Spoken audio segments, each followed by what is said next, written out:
y vamos a ir a la palabra de Dios, al libro de Jueces, capítulo 6. Jueces, capítulo 6. Vamos a estar allí en el capítulo 6. Yo voy a leer para ustedes porque tengo nueva traducción. Vamos a estar viendo varias cositas. Y esta es la historia de Gedeón, un juez de Israel. Gedeón. Entonces ahí vamos a estar en el capítulo 6. Les voy a leer el 1. Dice, los israelitas hicieron lo malo a los ojos del Señor. Entonces el Señor los entregó a los madianitas durante 7 años.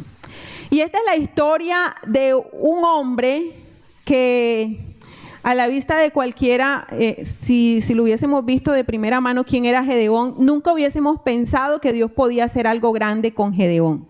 Yo creo que cuando uno llega a los pies del Señor, uno deja de ser esa persona que nació en ciertas condiciones para convertirse en un instrumento de Dios. ¿Cuántos creen eso? Es decir, lo primero que yo te quiero decir en esta mañana y quiero ir directo es que tú eres un instrumento de Dios y que Dios tiene un plan contigo y tiene un propósito contigo. Que a veces se nos olvida es una cosa que ya tenemos luego que entendernos con Dios. Pero sabemos que no nacimos por casualidad y cuando ya nos acercamos a Jesús, lo bueno es entender que Jesús nos muestra el camino. Porque dice la palabra que Jesús es ¿qué? El camino. Entonces, cuando nosotros vamos a la palabra y encontramos que cuando yo le entrego mi corazón al Señor, Jesús viene a morar dentro de mí y que Él necesita algo de mí porque hay una misión para la iglesia. Yo no sé si has leído la misión para toda la iglesia a nivel universal, que es ir y predicar el evangelio. Es decir, tú tienes una tarea, a la par mía, tú tienes una tarea de ir y anunciar el evangelio. Pero nosotros muchas veces no hacemos esto porque estamos en algunas situaciones personales que nos impiden realmente hacer lo que tenemos que hacer en Dios. Ahora, es allí donde debemos evaluar nuestra vida. Y tu vida hoy puede estar delante de la presencia de Dios y Dios quiere evaluar un poco cómo vas. Y en esa evaluación es decirte, hijo, yo a ti te di una tarea. Yo te encomendé una tarea. El pueblo de Israel, dice la palabra de Dios, que era el pueblo escogido, es el pueblo escogido del Señor. Pero ¿dónde estaban ellos aquí en Jueces 6? ¿Qué estaba pasando con ellos? Dice que estaban ¿qué? Estaban haciendo lo malo y por eso estaban bajo la opresión de los madianitas. Vamos a leer la Biblia, ¿verdad? Entonces dice que estaban haciendo lo malo y entonces Dios los entregó ¿a quiénes? A los madianitas. Y créanme que los madianitas eran un ejército numerosísimo. Y no solamente era por la cantidad de guerreros que tenía este ejército, sino que eran crueles. ¿Han visto películas de estos ejércitos, verdad? Bueno, piensen en el ejército más cruel que había. Estos eran los madianitas y bajo el dominio de los madianitas estaban los israelitas. Dice que ellos apenas veían que el pueblo de Israel hacía una cosecha o comenzaba a tener una cría de sus carneros, iban y destruían todo. El pueblo de Israel estaba pasando hambre. Estaba en una dificultad tremenda. Dice que ellos, los israelitas, lo que hicieron fue buscar cuevas y lugares fortificados. Ellos hicieron lugares donde podían ir y esconderse. El pueblo de Dios.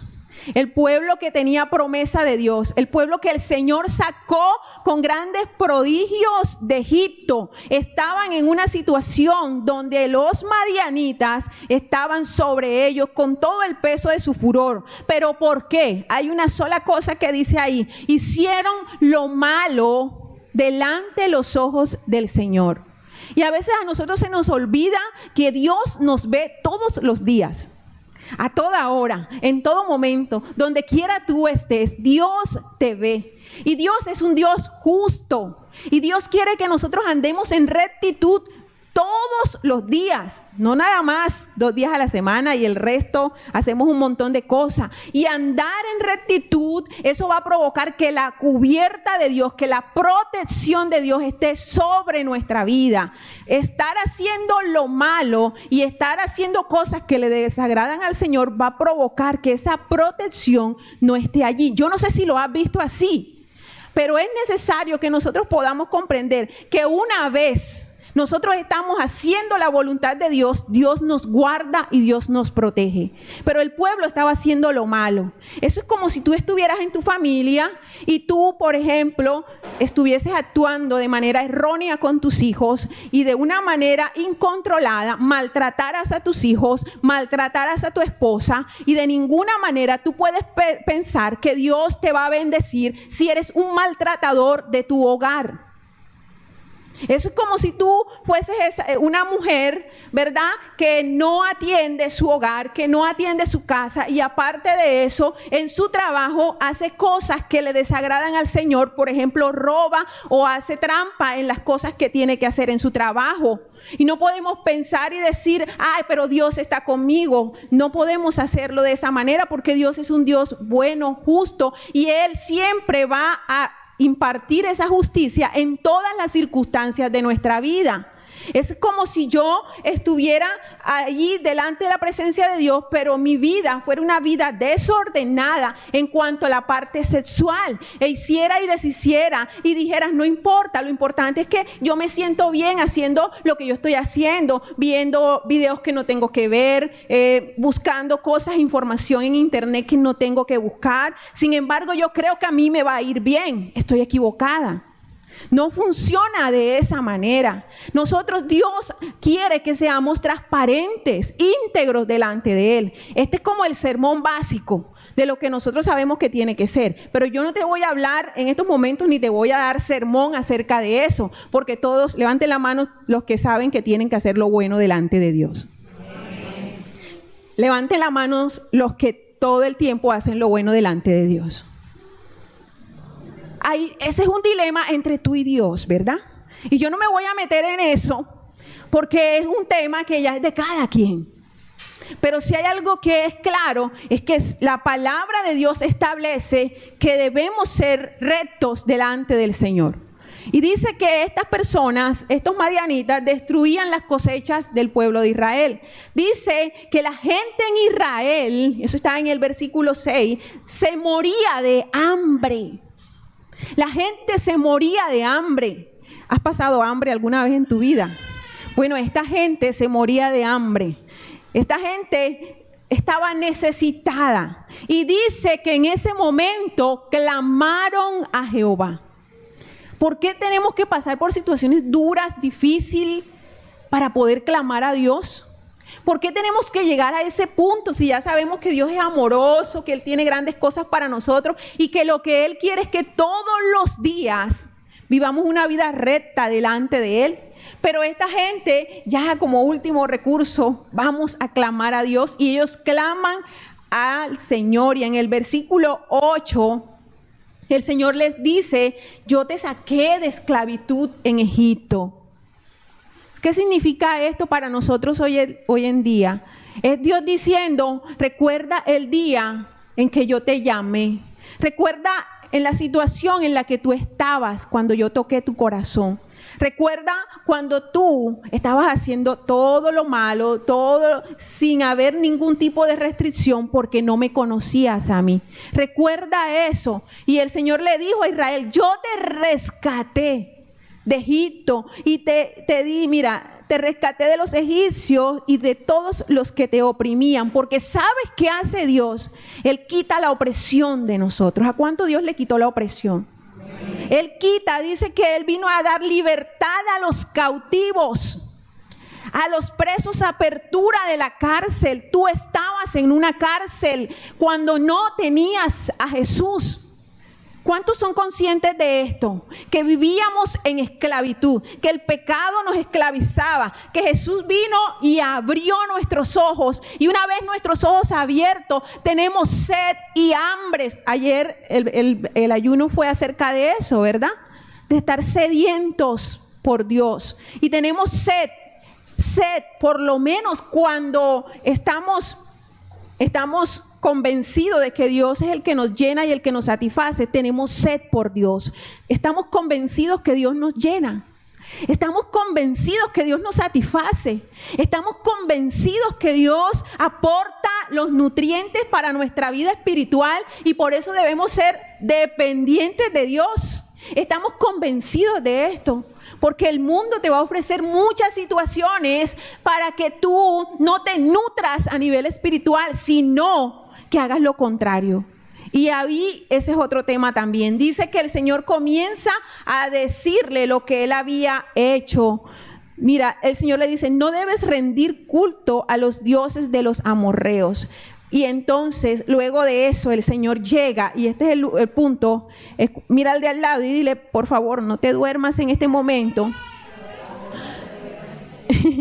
Y este es el punto donde vamos llegando a lo que Dios nos quiere decir. Dice, en el versículo 11,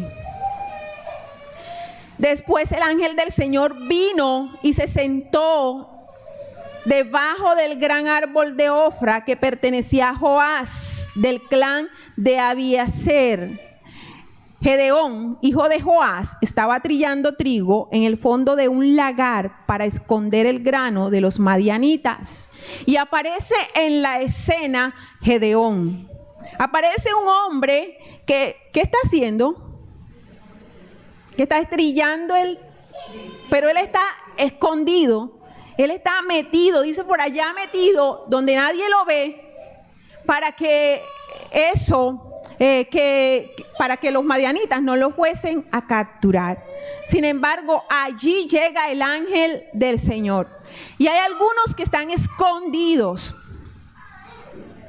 Vamos a esperar un momento. Hay algunos que están escondidos. Hay algunos que están huyendo de la presencia del Señor, como le pasó a Jonás. Los niños que están acá, ¿saben quién fue Jonás? ¿Qué le pasó a Jonás? ¿Se lo tragó quién? ¿Un mosquito? ¿Se lo tragó un mosquito? Diga, no, se lo tragó una ballena, un pez enorme, dice la palabra. Entonces, que no te halles tú huyendo o escondido, o quizás puedes estar huyendo o escondido o con miedo, pero hoy Dios se está presentando, así como se presentó para Gedeón. Y es que, queridos amigos, nosotros a veces tenemos tantas cosas en la cabeza, pero tantas cosas que no entendemos que lo más importante es Dios. Que no entendemos que no valen argumentos humanos, sino que vale lo que Dios dice. Cuando te levantas en la mañana, ¿qué es lo primero que haces? Darle gracias a Dios. Colocas el día en las manos del Señor, le dices, Señor, toma este día. Tú no sabes lo que puede acontecer, ¿verdad? Tantas cosas que pasan a diario y debemos saber que Dios debe ser el centro de nuestro día. Y no solamente colocar el día, porque es como que nosotros nos levantamos y decir, bueno, me levanté, Señor, aquí está lo que te toca hacer. No puede sonar así. Y a veces suena así, como Dios, aquí está lo que te toca hacer a ti, porque a mí no me toca hacer nada para ti. Y es como injusto, ¿no? Es como injusto de un Dios que nos da todo, nosotros decidir si le damos alguito o no. Porque cuando te levantas en la mañana y le dices, Señor, mira que hoy voy a hacer tal cosa, voy a hacer lo otro, ayúdame. Tú ahí estás pidiendo que Él intervenga en tu situación y que Él venga a trabajar contigo en lo que tú vas a hacer en el día. Pero ¿qué le estás dando tú? ¿Qué le das tú allí? Y nosotros tenemos que aprender a darle al Señor de manera sacrificial, ¿sabías? Por eso Pablo decía que nosotros debemos ser, ¿qué? En Romanos 12, aquellos que leen Biblia, ¿qué dice ahí en versículo 1? Que nosotros debemos ser sacrificio, ¿qué? Muerto, vivo, agradable a Dios. Entonces, cuando yo soy sacrificio vivo, es saber que hay cosas que me van a costar hacer para Dios, pero yo las tengo que hacer porque lo amo. Ay, a la gente le gusta todo fácil. A ti te encantaría que te levantaras en la mañana y tuvieras el desayuno allí, ¿verdad? Y tu mamá te dijera, papi, no bajes las escaleras, yo te lo voy a subir, ¿verdad? A ti te encantaría eso. No, no va a ser así. Y nosotros tenemos que aprender que hay cosas que no van a ser así de fáciles. Por más que queramos. Ay, no, pero es que yo quiero estar haciendo esto porque esto es lo que me gusta a mí. Listo, es lo que te gusta a ti, pero es lo correcto.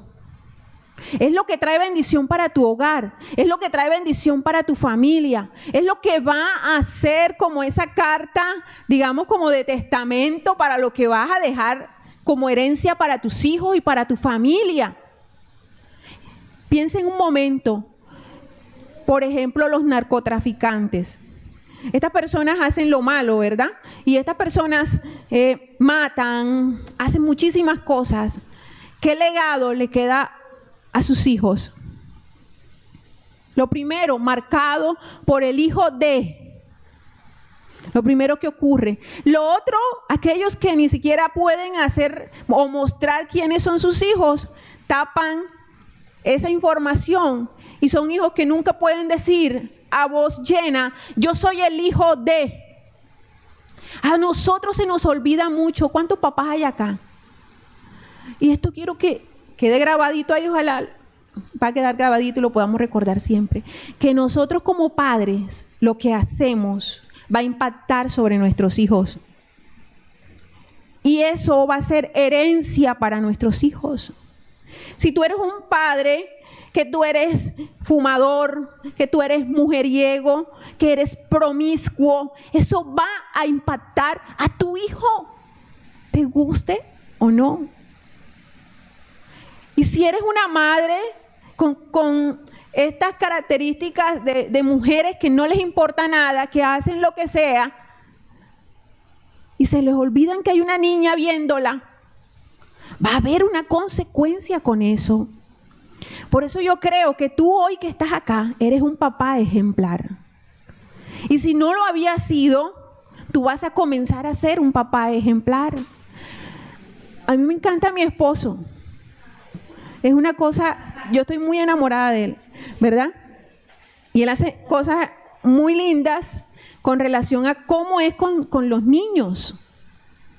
Y su preocupación para que los niños se acerquen a Dios. A mí no me interesa más nada.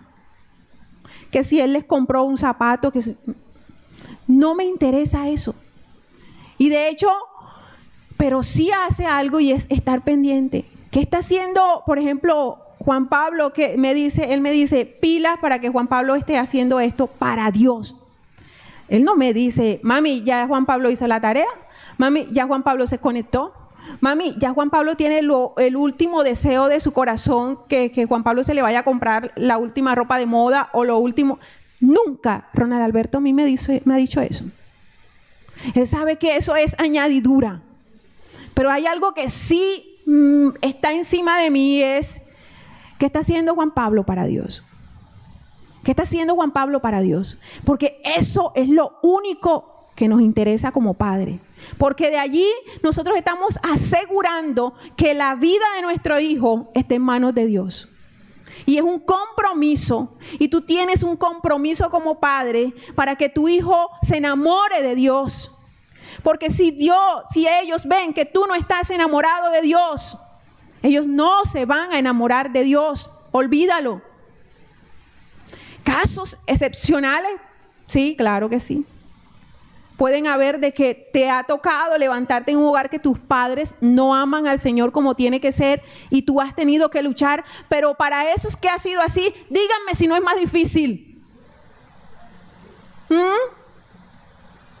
Es muy difícil, pero qué bonito es ver un papá que corre y dice, hijo, vamos, que nos vamos para la iglesia. Hijo, ven, vamos a leer la Biblia. Hijo, ¿qué vamos a hacer para Dios? Hijo, lo más importante es Dios.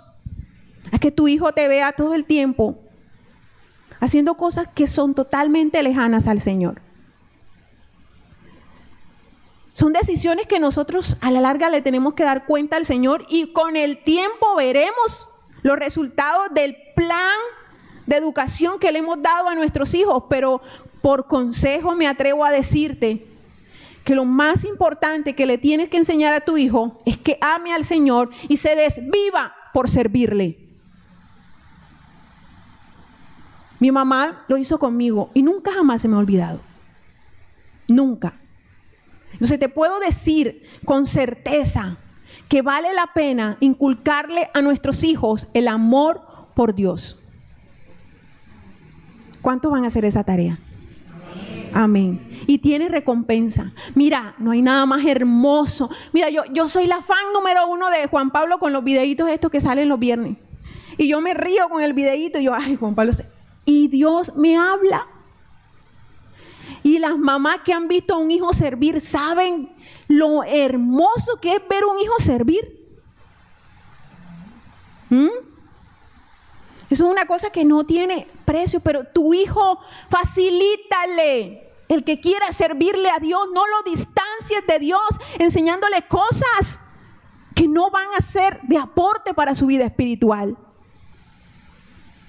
Y te digo esto porque yo creo que Dios tiene grandes cosas con esta iglesia y que tus hijos son pilar en este lugar. Y que lo que Dios va a hacer. Hace poco el Señor nos hablaba y nos decía algo como: yo tengo ya los recursos, no se preocupen, organicen la gente.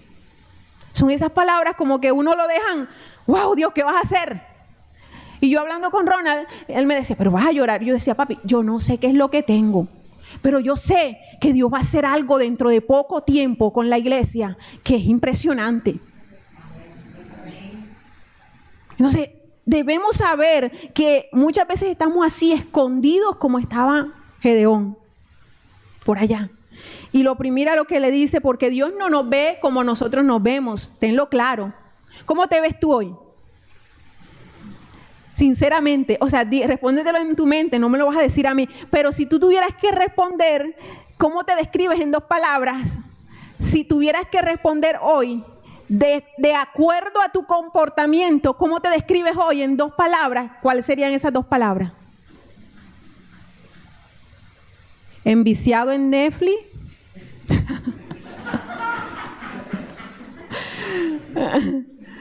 ¿Qué sé yo? No quiero ir más profundo a qué otras palabras pueden describirnos, pero se las dejo a su imaginación. Se los dejo a su imaginación. Pero el Señor no nos ve así. Es impresionante porque yo puedo llamar a alguien aquí y el Señor, de hecho, a veces yo veo personas y puedo ver cosas de esas personas y puedo llamar a 2 personas aquí en estos momentos y decirle algo que Dios me está mostrando ahora mismo sobre ellos.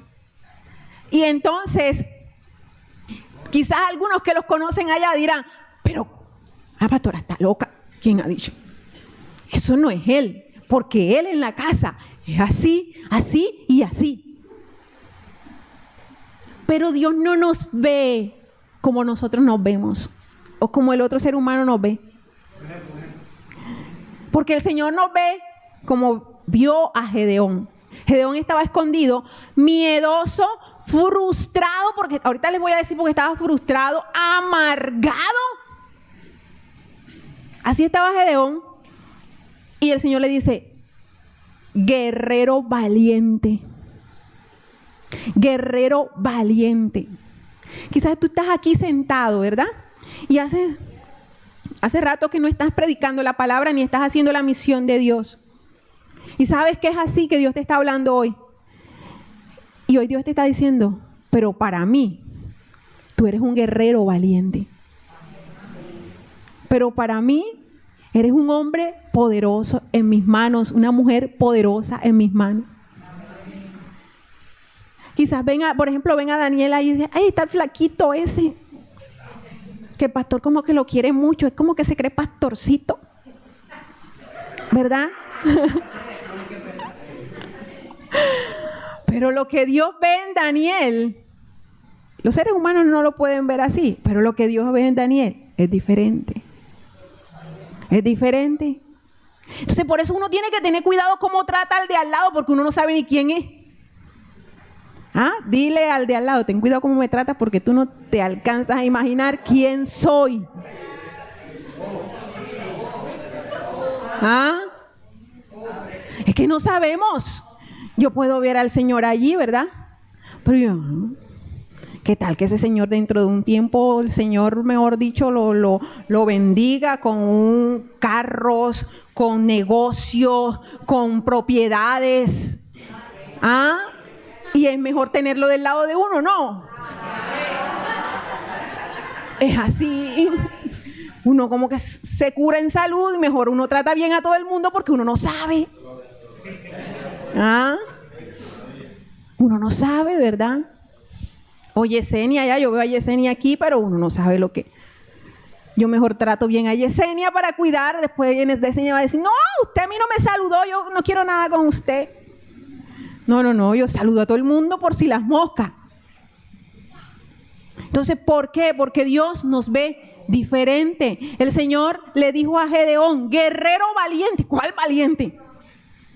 A la vista de él mismo, de las otras personas, ni nada de valiente. Dice, lo primero que le dice Gedeón a Dios es, Señor, versículo 13, respondió Gedeón, si el Señor está con nosotros, ¿por qué nos sucede todo esto? ¿Te parece familiar esa expresión? Eso fue lo que dijo Gedeón. ¿Y dónde están todos los milagros que nos contaron nuestros antepasados? Lo hemos dicho, ¿verdad? Sí, Dios, tú estás conmigo, ¿por qué me pasa todo esto? ¿Por qué me dejaron? ¿Por qué se olvidaron de mí? ¿Por qué aquello? ¿Por qué lo otro? Y después dice, ¿dónde están tus milagros? Tú no eres milagroso. ¿Se dan cuenta que él estaba frustrado, enojado con Dios, amargado? Ese era Gedeón, pero Dios le dijo, ¿cómo? ¿Cómo le dijo? Guerrero valiente. ¿Acaso Dios no sabía lo que estaba dentro del corazón de Gedeón? Sí sabía.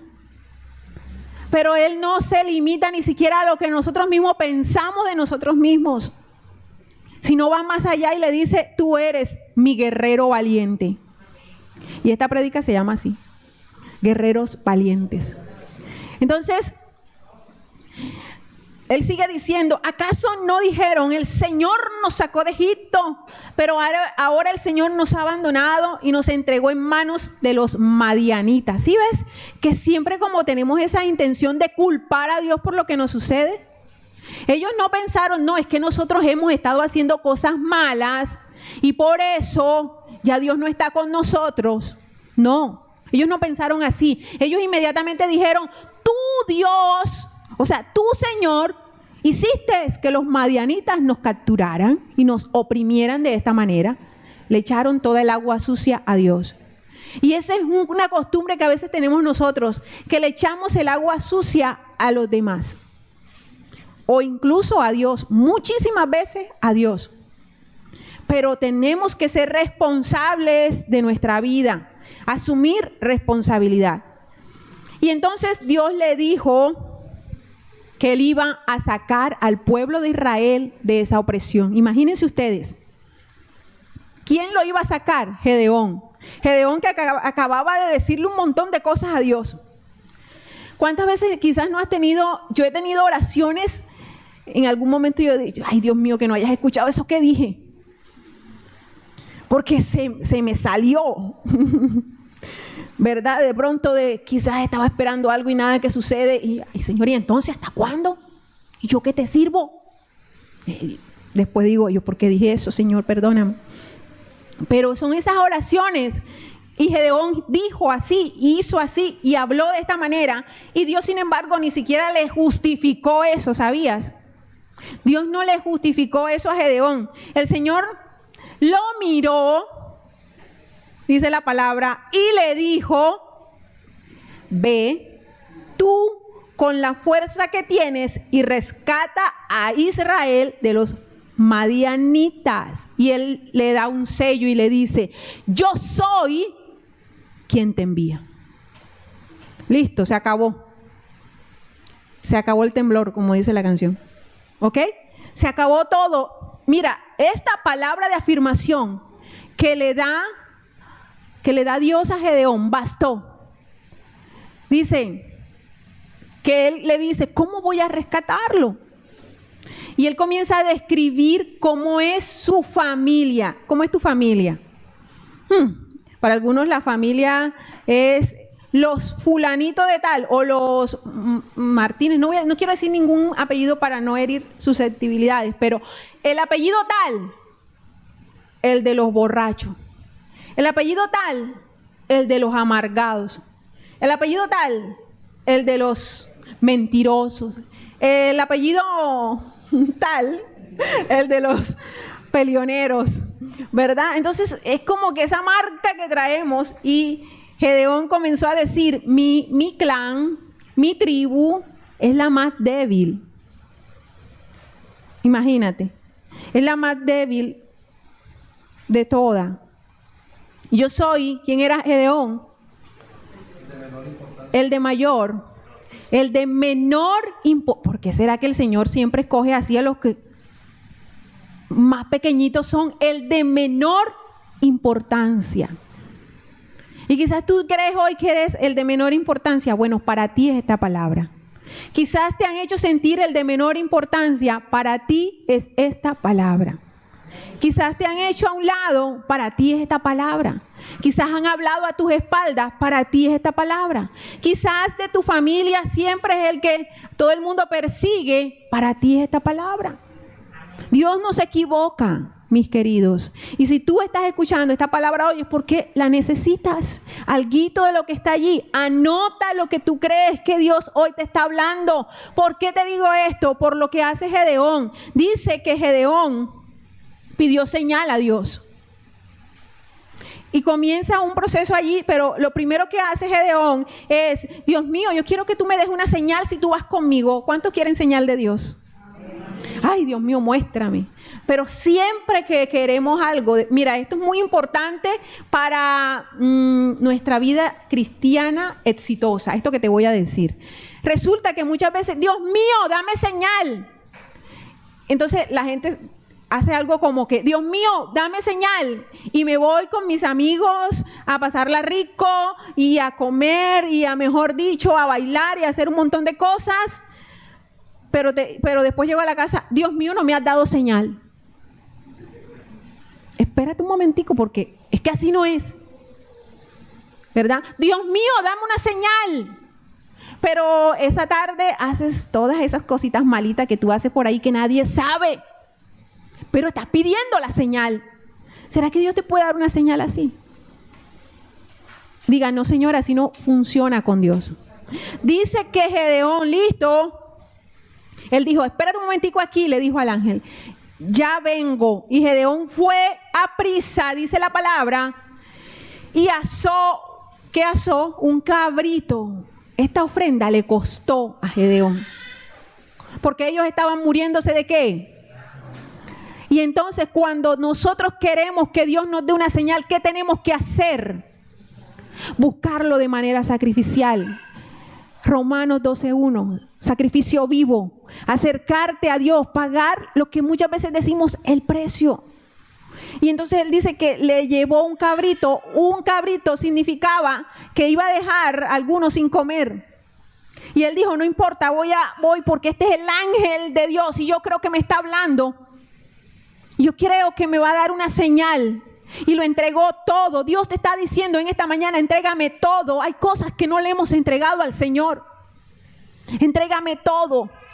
Entrégame lo que aún te cuesta entregarme. Tus propios conceptos, ideas, cosas que tienes en tu mente. Hoy abandona todo. Y deja que el Señor se encargue. Dios hace maravillas. Dios hace maravillas. Mi esposo, yo siempre digo, Dios hace maravillas. Yo vivo con Él. Yo lo conocí. Es que yo te puedo predicar 1000 prédicas y te puedo decir lo que Dios ha hecho a través de Él, porque yo vivo con Él. Yo sé lo que Dios ha ido haciendo. Y cuando coloco una foto de nosotros, lo coloco porque créeme que lo vivo. Y ahorita colocaba esta foto y yo decía, es que yo lloro al verlo.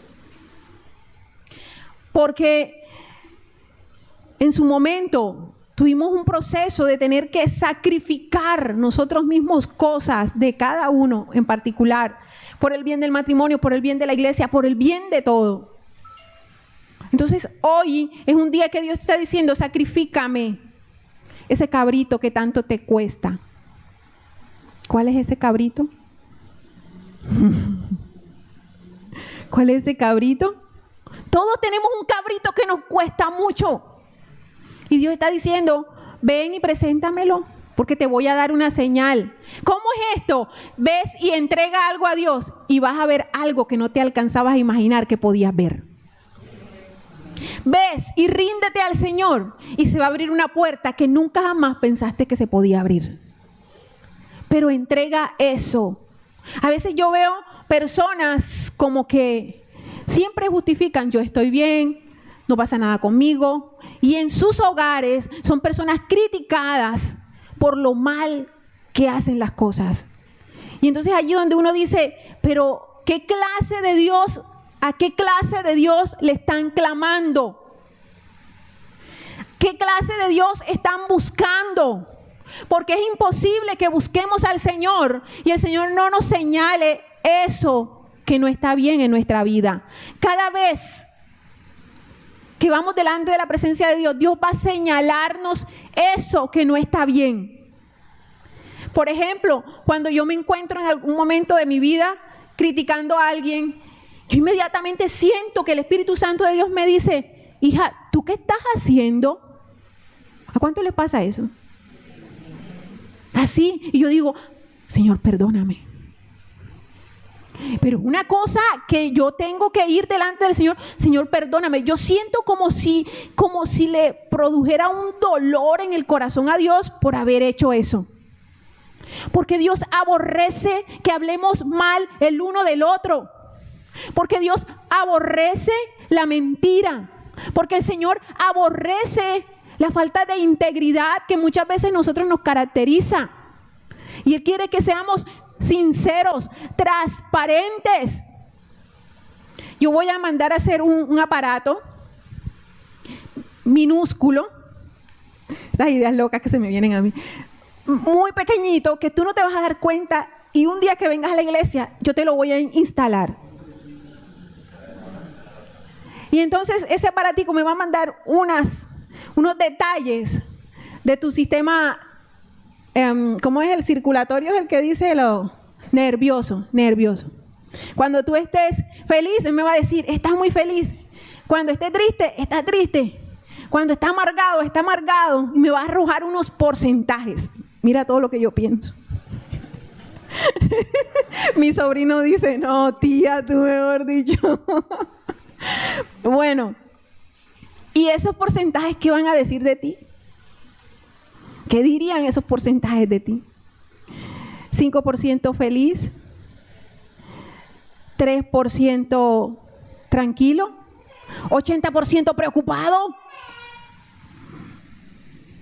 Y ahí se acabaron los porcentajes, ahí dio 100, ¿eh?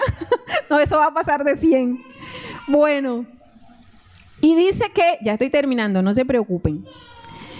Dice que horneó pan sin levadura. ¿Alguien sabe lo que significa el pan sin levadura? Sin pureza. El pueblo de Israel cuando salió de Egipto, dice que de la prisa con la que salieron, el pan se fue sin levadura. No dio chance a que el pan subiera, fue pan sin levadura. Y desde allí el pueblo de Israel celebra el pan sin levadura o la fiesta del pan sin levadura para demostrar o para recordar que Dios los libró de la opresión. Significa libre de opresión, libre del pecado, libre de esa vida pagana. Entonces, cuando Gedeón hace eso, está diciendo, hoy yo soy libre. Hoy recuerdo que tú me hiciste libre, Señor, y te entrego este sacrificio. Te entrego mi vida nuevamente. Es decir, hubo un proceso de restauración en ese momento en la vida de Gedeón. Necesitamos ser restaurados por Dios. En tu vida hay cosas que Dios tiene que restaurar. Y allí el Señor le confirma que va a ir con él. ¿Cuántos guerreros, aquí de los que saben, iniciaron el proceso de ir en contra de Madián? Todo eso lo dice la historia. Léansela, es hermosa. Dice que al inicio iban 10,000 guerreros con Gedeón. Imagínate tú, 10,000 guerreros. ¿Para cuántos? ¿Cuántos eran? También dice cuántos eran los madianitas. Dice la palabra que eran 120,000 madianitas. Imagínense, es un ejército impresionante. Hay una palabra que le gusta a mi hijo y es épico.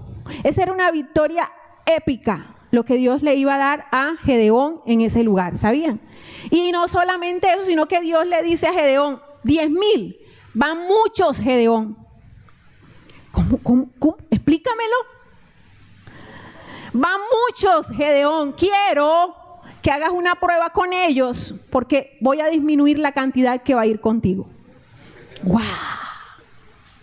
Y comienza allí Gedeón, primero a los que estaban miedosos, váyanse, porque Dios, los miedosos, ¿cuántos tienen miedo aquí? Aunque mira, esto es muy importante, te voy a decir esto, cuando tú tienes miedo, requieres más fe, ¿sabías? Cuando tú sí, tengo miedo de hacer esto, ¿qué tienes que hacer? Tener más fe. Entonces, entre más temor, más fe. Lo que no debe ocurrir es que tú tengas miedo y dejes de creer en Dios. Así ya no se puede hacer nada. Pero si tienes miedo, busca al Señor y va a aumentar tu fe. Dice que 300 hombres terminaron yendo con Gedeón. 300 hombrecitos. Imagínense, para 120,000. ¿Cómo ustedes creen? Pero todo Dios lo hizo como Él quiso, de manera milagrosa. Dile al de al lado, Dios va a hacer un milagro contigo. Amén. Entonces dice que fueron y el campamento de los madianitas estaba todo así de noche. Y el Señor le dijo a Gedeón, esta historia es impresionante porque Gedeón iba peleando y iba como, ay Dios mío, Señor, ayúdame. No sé cómo lo vas a hacer, pero si tú dices que yo tengo que ir, yo voy. ¿A cuánto les ha pasado que van así? En algún momento voy así. Ay, Dios mío, sé que tú me hablaste y por eso voy, pero es que yo no sé cómo. Y entonces dice que en un momento el Señor le dijo, ves, baja tú solo allá al campamento. Y fue creo que con otro allí. Y vas a ver que yo te voy a confirmar que te voy a dar la victoria. Dice que Gedeón fue al campamento solito y escuchó, porque escucha esto, es impresionante y es una de las cosas que yo había dicho o que tenía por acá anotada, que al primero que Dios le va a confesar tu victoria es a tu enemigo. Ojo con eso. Y él fue y resulta que entre los madianitas 2 estaban hablando. Y el uno al otro le dijo, soñé que Israel nos destruía. Imagínate esto. Soñé que Israel nos acababa. Y cuando Gedeón dijo eso, listo, está hecho. ¡Fum! Se fue corriendo para los otros y dijo, listo, ya el Señor nos entregó esta batalla. Vamos a pelear. Ustedes 100 por allá, ustedes 100 por acá y nosotros 100 vamos por acá. 300 contra 120,000. ¡Pum! Se fueron. Y cuando llegan allá, dice que ellos hicieron algo que fue tocar la corneta, eso, ¿cómo se le dice eso en ese momento? El cuerno, dice que tocaron el cuerno y rompieron unas vasijas allí. Y cuando hacen eso, inmediatamente el ejército madianita entró en una confusión y dice que unos con otros comenzaron a atacarse. Y se mataron entre ellos. Sencillo, ¿no? Podemos verlo de esa manera. Es que tu batalla, Dios se encarga de solucionarla y del modo que no te imaginas. Amén. Dios está peleando por ti. El Señor tiene un banquete listo para ti, un botín enorme, porque Dios es de grandes batallas y grandes victorias. Cree que el Señor restaura tu casa.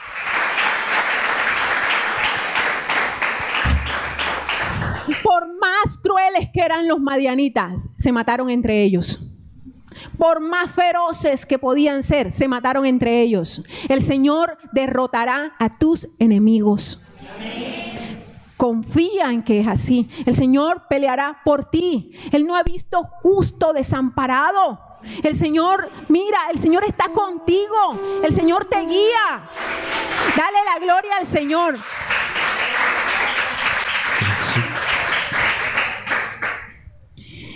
Dice la palabra que los reyes de esta gente, Seba y Salmuna, salieron huyendo.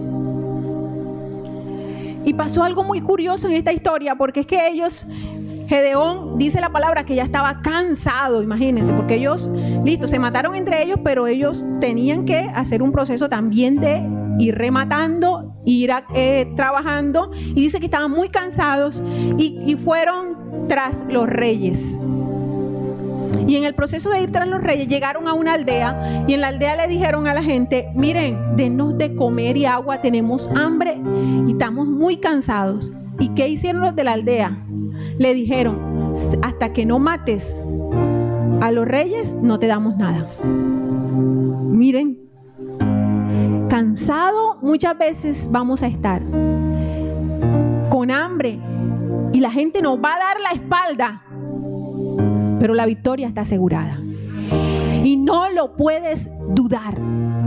Hoy Dios lo que quiere es que tú creas, porque no estabas teniendo la fe suficiente para lo que Dios va a hacer contigo. Y hoy debes tener fe.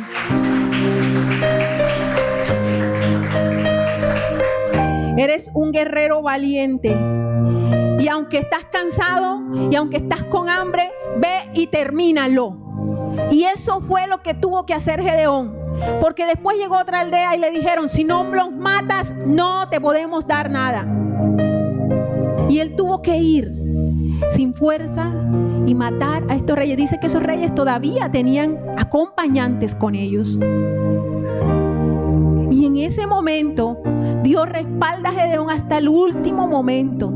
Dios te va a respaldar a ti hasta el último momento.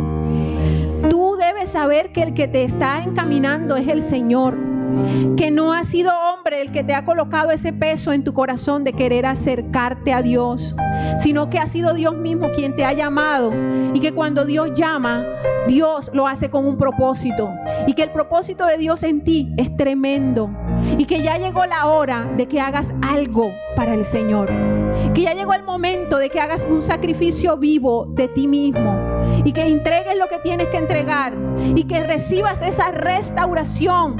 Ya Gedeón no estaba frustrado, ya Gedeón no dudaba de Dios, ya Gedeón no tenía miedo, porque todo eso el Señor lo quita de nosotros cuando creemos que para Dios no hay nada imposible, que la puerta que se tiene que abrir se abrirá, que el Señor ya dijo que va a hacer y entonces hará, que lo que prometió es así, que no nos vamos a entretener unos con otros haciendo lo que no tenemos que hacer, sino que vamos a confiar en el poderoso de Israel. Amén. Por eso hoy tú miras tu situación por un momento, y tú hoy conmigo, si te puedes colocar de pie, por favor. Tú estás mirando tu situación, tú estás mirando lo que tienes enfrente, tú estás mirando a tu familia, tú estás mirando hoy lo que Dios ha querido hablarte, y tú vas a decir: tengo a un Dios poderoso que hará proezas conmigo.